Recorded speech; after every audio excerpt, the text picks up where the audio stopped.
Jukkasjärvi is a place far up in the north of Sweden, with winters where the sun rarely shines and the cold is extreme. This is where the famous Icehotel is built year after year. The natural ice is harvested from the nearby river. Come spring, the hotel melts and returns to water.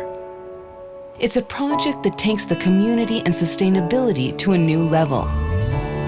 This is the heart of our Swedish heritage, and together we drive innovation that makes operation not only possible, but also reliable. In the end, what is important is what we together are creating for generations to come. Our job will never be done. We will keep on pushing the boundaries to build the world we want to live in.